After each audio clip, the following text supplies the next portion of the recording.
I'm dating coach and relationship expert Jennifer Hurvitz, and welcome to Doing Relationships Right. Raw, authentic, and insightful, this podcast is a no bullshit look at all things dating and relationships. The good, the not so good, and the what the hell was that?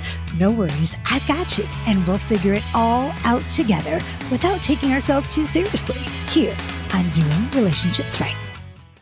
Here you are at midlife. Your boobs have entered a new zip code. You have genes older than your daughter's new fiance. And now you're single again. But is that cause for a crisis? Hell no. It's time to pick yourself up, Buttercup. Whether you're freshly unhitched, just dipping your toesies back into the dating pool, or ready to dive into a new relationship, my new book, Midlife Priceless, a dating coach's guide to finally doing relationships right, has you covered with new dating and relationship advice tailored to meet you wherever you are in your relationship journey. Join me, Jennifer Hurvitz, author of best-selling books, One Happy Divorce and Woulda, Coulda, Shoulda, as I share BS-free tips and laugh out loud personal anecdotes to help set you on the path toward finally doing dating and relationships right. Grab your copy of my new book, Midlife Priceless, at jenniferhurvitz.com. That's jenniferhurvitz.com.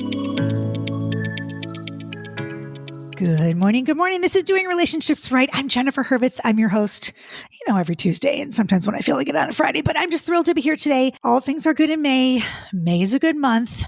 I'm back. I'm here. I'm walking without a stent. Yeah, great. Okay. It's been a wonderful week, you guys. If you follow me, you know that I've been, having a few kidney issues, but I'm good and I'm here and I'm thrilled. I'm thrilled because I'm fangirl. I'm a fangirl and I've been following, Dr. Jaime Zuckerman for, I don't even know how long, and maybe stalking is the wrong word to use, but I'm obsessed with you, Dr. Jaime. And I call you Dr. Z. Is that okay? That's fine. Dr. Z, Dr. Z. Okay. You are like one of the smartest. I just think what you do, I love you. I'm honored that you're here. And I very rarely get all nervous and fangirly, but I'm a little nervous because what you do is so important. I'm going to read your bio a little bit. If you can hang on. So Dr. Jaime Zuckerman is a national expert in narcissistic abuse and a licensed clinical psychologist specializing in the treatment of adults with anxiety and mood disorders. She is a highly sought-after relationship coach for both men and women nationwide who are experiencing or have experienced narcissistic abuse in relationships of all types. Okay. Now I know this for sure because I follow you, but you've been in Vogue, you've been in Elle, you're in Shape, Women's Health, Washington Post, and Harvard Business Review. You have 2 books, and I'm telling you, when I question anything about any relationship I've been in, is he a narc? Is he not? Am I? Is my sister? Is my mom? I go to you. And I'm like, you're the one. You are the one. You have a podcast. So you're fantastic. So the other day I was watching one of your reels and it hit me really right in the face because I feel like people are over-diagnosing. They're on Google. They are using a WebMD to diagnose their people, and they think everyone is a narcissist. And this is happening a lot. And then they're doing this well, he has narcissistic traits and she has traits and this one has traits. And oh my God, Dr. Z, hi, can you help us? Hi. Help us. Yes. Thank you for having me. I'm so happy to have you here. I'm just so happy to have you here. So you just go. I'm going to shut up because my listeners are like, Jennifer, please stop talking and let Dr. Z do her thing. So what do you think? What is going on with this world? What do we do? Is everybody a narcissist? No. Okay, good. There we go. No, okay. Thankfully, or else we'd all be in serious trouble.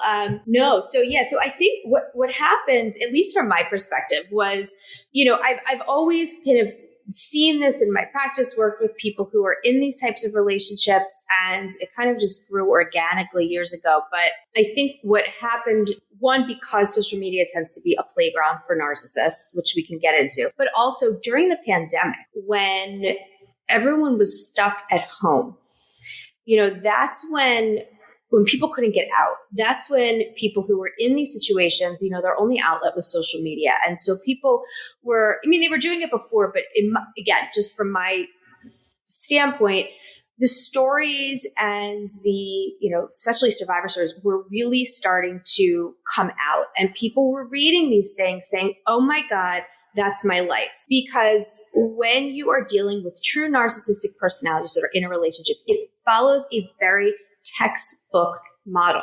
And so when you hear it, it doesn't matter really, like, it's like if you take the characters out and the underlying functions are all it's exactly the same.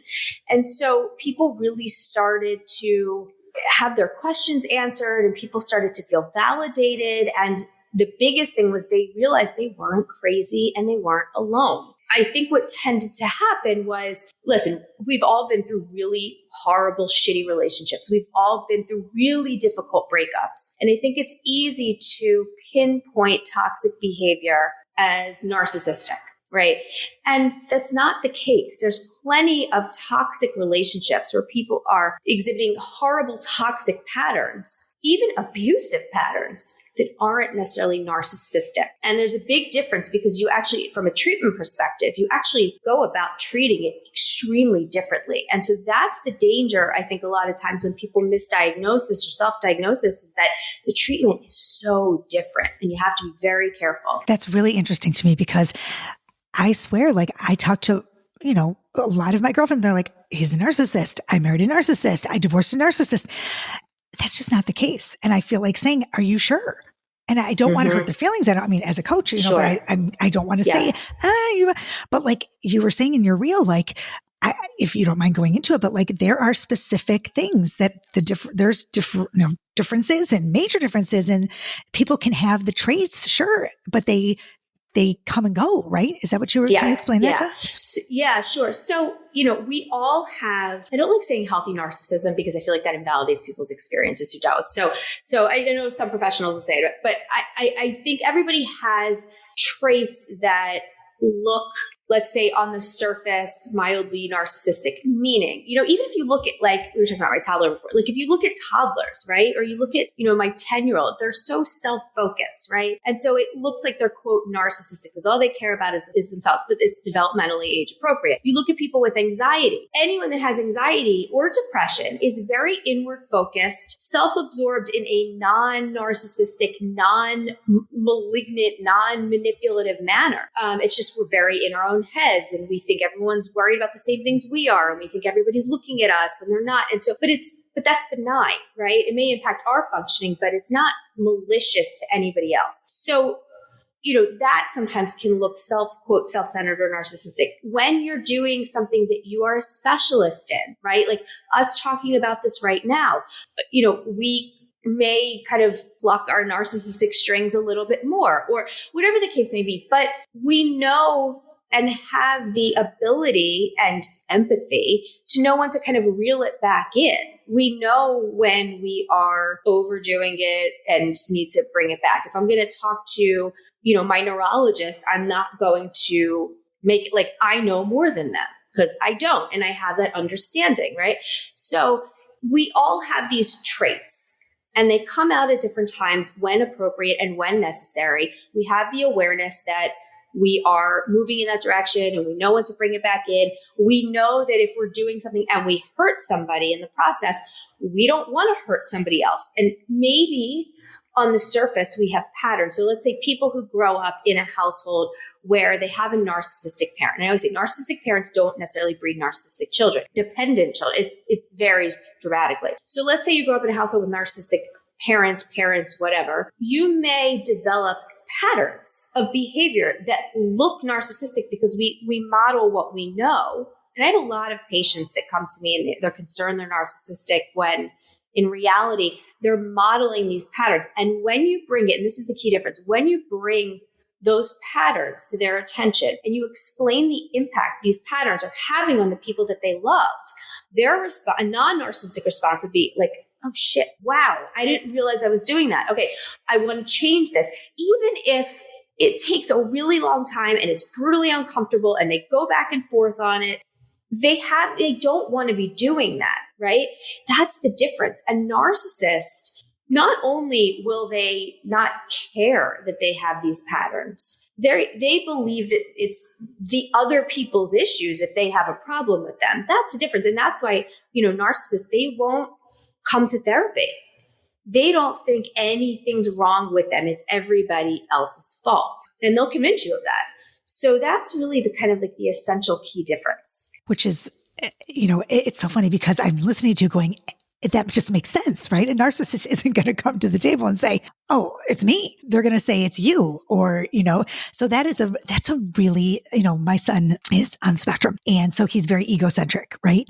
But it's in a healthy, like, I'll say to him, I just had this conversation. Yeah. So like, it's a very fine line between like, is it spectrum? Is it, neurodivergent? Is it?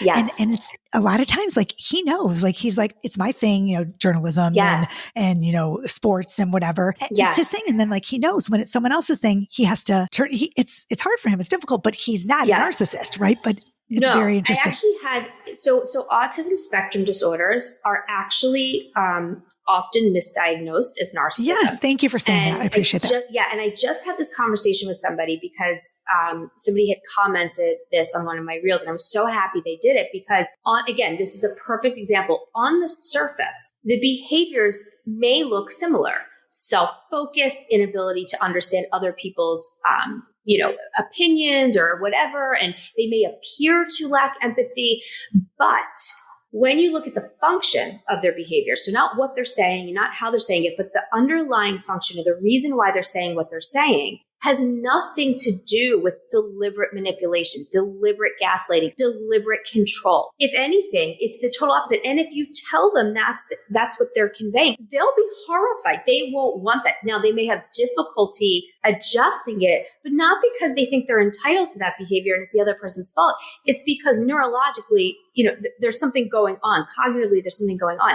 The function is not the same. I appreciate and that's why it's so important to not diagnose people and to really understand the differences, because you can do a lot of damage. You can imagine if you think somebody on the autism spectrum is a narcissist, true narcissistic personality disorder, you're going to respond to them different. Which I did. You're going to isolate them more, right? Yeah. You're going to cut them off. Even your own child. Really even your own child. Correct. Yeah.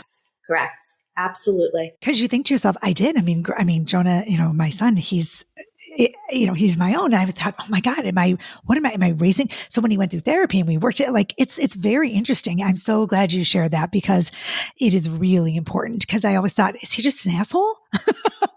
Is it, am I raising this? And I realized, like, no, is honest to God, like, it's just, he doesn't. And then when I bring it to his attention, I'm like, Jay, look, this is, and I had to teach him how to be empathetic. And he was like, oh my, that makes sense, Mom. I do have to apologize for that. Yes. And so I know people listening are going to say, okay, well, maybe the person I thought who had narcissistic personality disorder isn't, and they're on the spectrum. And so my thing to you is narcissists very easily constantly fake empathy. So I say this because that's why, again, it's important to know the difference, right? Like, you take your son to a behavior specialist and they explain it to you, and you see the patterns and you see the progress. So again, and you see this also with antisocial personality disorder. There was studies done where, they would have people go into the prison system and they would teach empathy. What ended up happening was they learned the empathy skills, but then they used it as a way to manipulate. So yeah, so narcissists routinely fake empathy. So for those of you who are listening, who are like, oh wait a minute, no, they're not an ass. I kind of caution you to not jump on that. Right. To not like switch your diagnosis. Correct. Oh, goody. He's not a narcissist. Right? Exactly. Correct. Right. I got you. That's something I would do. I'd be like, oh, no. And understandably so, because otherwise you look at these behaviors and it's so mind blowing because you're like, it's so, excuse my language, but it can appear so batshit crazy. Oh, please, you're on my podcast. You can please swear all you want. We love it here. Yeah, I mean, it is bad. I can't even, sometimes I hear stories of people like, and I'm like, what did that? Yes. What? Like, oh yeah. And yes. And I think that's why it's so hard. And you also did an amazing reel on this too, and a podcast about it, why it's so difficult for people to understand how someone could stay in that type of relationship. Yes. But we do, because I did. I thought like maybe it was me. It's so psychologically jarring and so, it comes on in such a nuanced way. I explain it like it's like a leaky faucet. You may not notice it, but then you finally notice it when your floor is like, 5 inches with water, right? And you're drowning. And so it's very deliberate and slow and methodical and planned. And yes, they know what they're doing. That's the question I get all the time. Do they know what they're doing? Yes, they do know what they're doing. It actually has nothing to do with you. They're going to do this with you, with the next one, with the next one. I mean, it's such a pattern. And the reason why I know people assume that it's them is because if you look at the behavior alone, it's so mind-blowing and so confusing. And then on top of that, to know that it's done deliberately is like, what? And so when you explain it to somebody else, their natural reaction is going to be, are you sure? That's just like, that's so out there. Like, there's no way that. Yeah. Okay, y'all, we need to talk about the holidays and divorce. It's a stressful time for families, especially when alcohol is involved, and our friends at SoberLink want to help. SoberLink has teamed up with divorce and family law experts to provide information that offers peace of mind during the holidays. For those who still haven't heard about SoberLink, it is the solution if you are going through a divorce and custody case involving alcohol. Whether you are falsely accused of alcohol use or are concerned about your child's safety because of the other parent's alcohol use, SoberLink can help. SoberLink works to keep children safe, and its technology makes it a gold standard in alcohol monitoring systems. Don't miss out on SoberLink's free guide for the upcoming holiday season.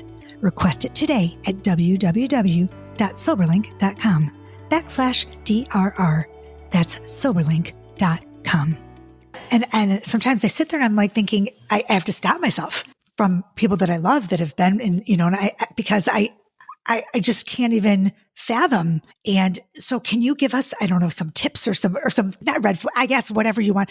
There are some weird things you also note that the narcissists do that. I love that reel too. I just love you. But there's some weird things that people do that you don't even think about. And I'm like, so that's why I do that, because if I just, and listen, like you can Google the DSM clinical symptoms for NPD, right? But I find that doesn't help people, right? Like it helps me but for people who are not in the mental health field, or even, honestly, even people that are in the mental health field, it's such a nuance-based thing that I think it's easier to tell people what it looks like on a day-to-day basis than give them these broad clinical, symptoms that maybe make no sense.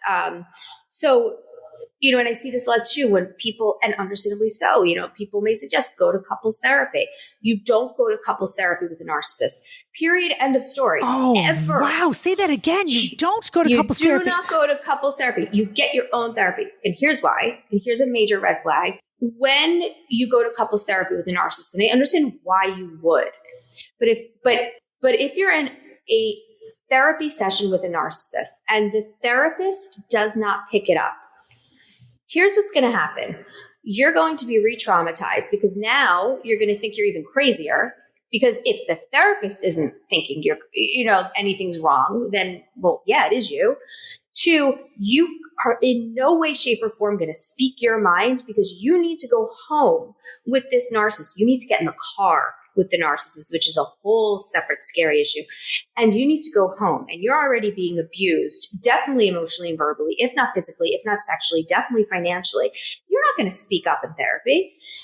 And the narcissist is going to do a damn good job of taking control, manipulating the therapist, doing everything they do because they're an expert at it. So if you don't understand narcissistic personality disorder in that very nuanced way, the therapist can do more damage than good, not intentionally, but they may not pick up on it. And so I will, though, have sometimes people go into couples therapy unknowingly, and the therapist will say and gently challenge the narcissist because they realize what's happening. So it may make the other person feel validated, right? And say like, all right, I'm not crazy, but that's rare.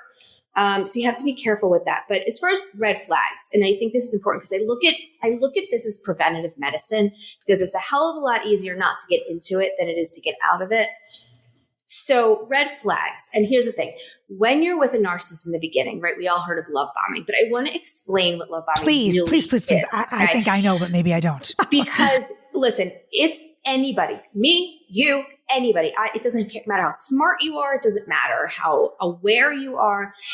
anybody is susceptible to love bombing because they will do it in such a way that tricks you specifically, right? They will give you whatever it is they feel you're lacking. So it's not necessarily like extravagant gifts and all this stuff. It could very well be really this deep emotional connection early on because they know that that's something you've been missing, right? Because you tell them that, because you feel so comfortable with them. So signs early on are, if you hear the word soulmate, if you hear the word, the words, I've been waiting for you my whole life. I don't care how much it just like gives you butterflies or, how different this is. Nobody, I don't believe in soulmates, but nobody can think you're their soulmate when they don't even know what you're allergic to, what your middle name is, what your interests are, what your hobbies are. You have to take a step back. And you could be the most wonderful human in the world and have so much to offer. But nobody knows you enough to say, you're my soulmate. If you hear that early on in the relationship, I'm making a blanket statement run. And I know I'm going to hear people say, well, I met my soulmate on date. Great. You're in like the 0.001% and like wonderful, like mazel tov. Great, right? Mazel tov. Like great. Doesn't happen. Yeah, I agree. But it really doesn't. And so that's a huge red flag. The other red flag is when they talk about their past relationships, if they are notoriously the victim in all of them. Oh, my AirPod just fell out. If they are sending you flowers, gifts very early on, right? Red flag. Because here's the thing. If they're sending you flowers to your office or to your home very early on, it's to, one, mark their territory. Absolutely. Because people will see them. Yep. Two, if you're dating anybody else, that's how they're going to find out because they may sign the card, love me. Oh, I don't know who this is from. So you're going to ask and they're going to find out, right? So it's, I never thought of that. I'm a they may say, I had so much fun with you last night. Like, let's go out tonight. Oh, wait, do you have plans? Oh, what are you doing? Can you cancel them? So they may ask you nothing about yourself on the dates, or they may ask you a shit ton. And then the next date, ask you again because they don't remember anything because they didn't. They are going to ask you to move in really quickly, give up your apartment, tell you, oh, you know what? Like, just put it all on my credit card. Don't worry about it. I'm going to take care of you one day. Like, don't even worry about working or cut down your hours. No, what they're doing is they don't want to take care of you. They want to control you. And so it's the start of financial abuse, right? Or you'll take a drive and they'll show you a house and be like, that's going to be our house one. That's my favorite. Yep. And you know what movie? So there's a movie with J-Lo. It's called Enough. And I rarely recommend movies about narcissism because I think it's all bullshit, but there's a couple. It's Enough. It is such a good depiction of love bombing. Okay. Also, Tell Me Lies, the Hulu series, excellent on narcissism. I did a whole thing on that. Love it. But Enough really does a good job of showing you the grooming process of how he researched her. He researched her limitations, her weaknesses, her strengths, and they will do a really good job of highlighting your strengths and making you feel so good. And then what happens is once they know they have you, so they've made you trust them, if you find yourself telling them your deepest, darkest secrets, your traumatic upbringing, your inner workings really early on. They're doing it so that they can kind of store it away in a file. And then when they start to switch, which sometimes is sudden, sometimes gradual, that's what they're going to use against you. Absolutely. It's so fucked up. It's so fucked up. I mean, it's absolutely the most fucked up thing. Yes. And it's so weird because when it happens, you can't, I remember like thinking, is this happening? Like, why do it seems you're going to get this surreal feeling, like almost like this, like, wait, what? And then what's going to happen is they're going to apologize really fast. And they're going to say, oh my God, I'm sorry. It was my meds, or I didn't sleep, or I was under a lot of stress. Right. I'm so sorry. And then you're going to get a gift. Then you're going to get, it's like the honeymoon thing where they beat you up and then they give you a present. It's exactly. Yes. And so these are the things to look for, and again, people be like, I'm so dumb. I'm so stupid. I can't believe it. You're not. Anyone who is love bomb is going to feel so good. It feels so good. That's the problem. And especially right after a divorce, right? You come out this, after a divorce, and you're vulnerable. Especially if you're a single mom. And I was a single mom, vulnerable. and I was like, it was nice to be whisked off to whatever. Of course he did. And he thought, he took me and whatever. And I flew, blah, blah, blah. And I thought, oh my God, this is it. And it's so easy now. I just came out of this, and now he's going to, oh my God, it was horrific. Yeah. And what I'm sorry I went through that. It's hard. You know what? I didn't even, at the time, I thought, and like I saw, his kids' hockey stuff didn't fit in my trunk. So he made me sell my car. Yes. My car wasn't big enough for his kids' hockey stuff. Yes. Yeah. Or they don't get a car. They give up their car so that you are responsible now for their every waking moment. And now they have control over your schedule because they know where you are all the time. I didn't even think about it. I mean, it's so crazy because I tried to block it out. You try to just, of course. I mean, it was just, well, because you also think you're going to be the one to change them. I did. Different with you. Oh, I thought I was the one. I thought like, this was it. You thought, Oh yeah. And everyone told me. And then when you can't fix them, you feel like something's wrong with you. I did. It was awful. Yeah, it was just awful. And, he wanted me to post pictures of his kids on Facebook. Yes. Immediately, my friends were like, why are you posting pictures? Like, why have you even met his kids? And I'm like, well, he says this is what to, I was just so manipulated. Yes. It was that's a really good thing to point out. They are going, if they have kids, you're going to meet them really I did. quick. I met them in minutes. Went on a vacation to Mexico. Like, it was just like so fucked up. And I thought like, and even my husband were really good friends. And he was like, Jen, something is not right. And I'm like, no, it's great. It's fine.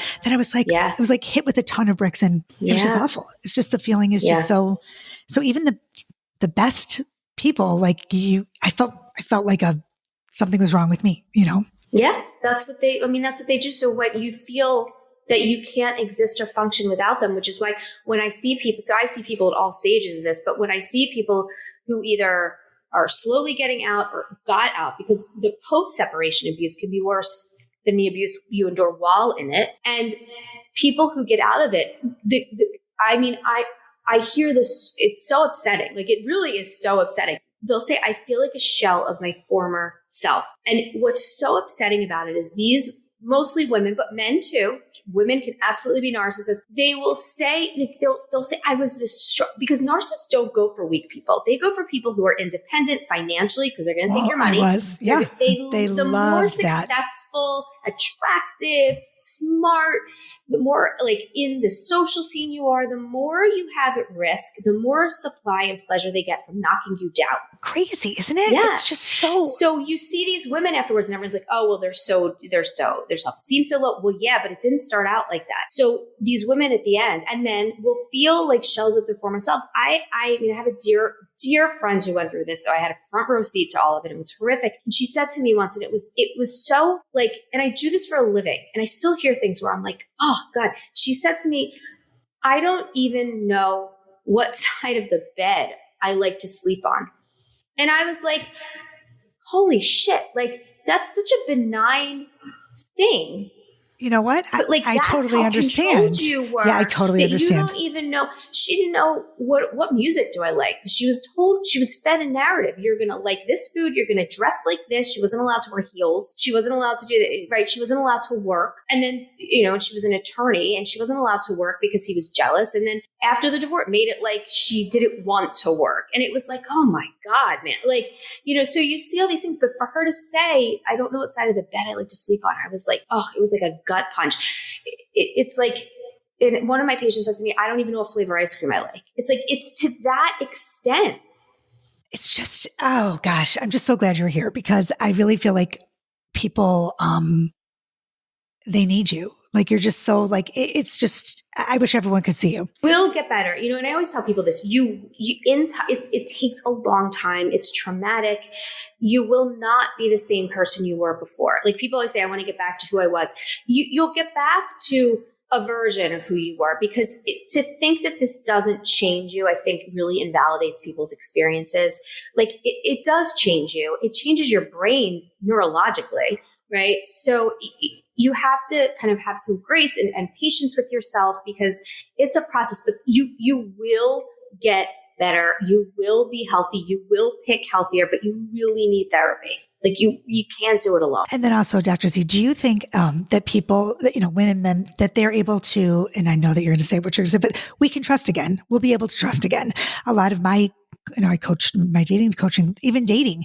They're like, well, I was in such a horrible relationship. I don't know if I can do this again. I don't know if my picker's broken. Yeah. I think that when you say, you go into relationships with baggage, everyone has baggage, but I do think that Everyone when you has come out of a relationship that's with a narcissist, your baggage is different. I just think it is. Your baggage is different. I think your baggage is different. Your baggage is different, right? It just is. And I think that's what I was saying with it changes you. And there's a level of acceptance that you have to have, which is really difficult for people because they feel like almost like broken in a way, but you're not broken. Will you always have trust issues to some extent? Yeah. I mean, the reality is, yeah, maybe, probably, but that's not a bad thing. If you think about it, it's like you were in survival mode for so long that if you have these slight trust issues, always, not major, that'll improve. It's almost like your body's doing what it's supposed to do in a weird way because it's making sure you survive.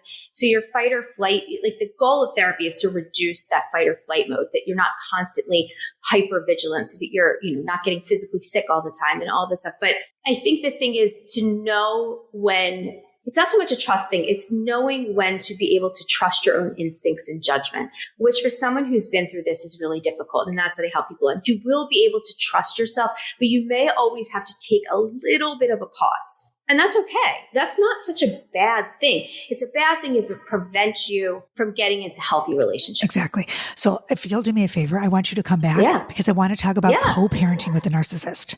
Oh, geez, yeah. You'll come back because I think that's a whole other, like, that's a big question. And I think that like my listeners are dying for that also. And I think you're like just the perfect person to touch on that topic if you'll come back another time. I actually love talking about that because you can get really creative with it. And once you realize how to, I don't like saying manipulate, but once you realize how to play the playbook, yes, you feel so empowered. So I love talking about that. Okay, good. Because I have friends that are in really, really fucked up co-parenting with a narcissist and they just need help. And I think a lot of people need help. And there are very few specialists and doctors who really know how to do it. And I would love to have you come back. No, I'm happy to. Okay, I would love that. Okay, so first of all, where can everybody find you and can you help everybody? Yes, I can help you. So my Instagram, I post a ton of stuff about this, about anxiety, depression, especially during Mental Health Month. I'm on Instagram, Dr. Z Psychologist, and my website's drjamiezuckerman.com. If you're in Pennsylvania, we have a therapy practice, the Z Group, so you can find that as well on my Instagram and my website. And my books, Find Your Calm, and Find Good Habits, you can find on Amazon, Target, Barnes & Noble. And everything will be in the show notes. We'll put everything in the show notes so you can find Dr. Z. And this was amazing. And I loved my kids made me get on TikTok. So I'm on TikTok. Oh my God, I have to follow you on TikTok. Your kids, I love it. I love it. I know my kids are like, Mom, can you get off TikTok? My boys are like, no, mine were the opposite. They're like, can we do a TikTok? And I'm like, That's the difference. Just wait. Just wait till yours are at Syracuse. And they're both, and they're like, Mom, you're embarrassing us. I'm like, okay, you know what? It just changes everything. It's my job. It's my job. Oh my gosh. Okay, everybody. I'm just so glad that you were here, Dr. Z. I appreciate you so much. And everybody else, do something great in May. Get out there. And it's Mental Health Awareness Month. It is, right, May? So do something that's good for your body, that's good for your soul, that's good for your mind, and check up on someone who might need to be checked up on, and just check up on everybody and be a good human. And that's it. And I don't know, that's it I got for you today. Check out my new book. What is it called again? Oh yeah, Midlife Priceless, a dating coach's guide to finally doing relationships right. I love you guys. Thanks for listening. Peace, love, and so much truth. Hey, thanks for listening to Doing Relationships Right. Don't forget, if you enjoyed the show, subscribe, rate, and review wherever you get your podcast episodes. And please grab my books, One Happy Divorce and Woulda, Coulda, Shoulda, on my website, jenniferhurvitz.com. And look out for my new book, all about doing dating right, coming soon. As usual, thanks for listening. See you next week. Peace, love, and truth.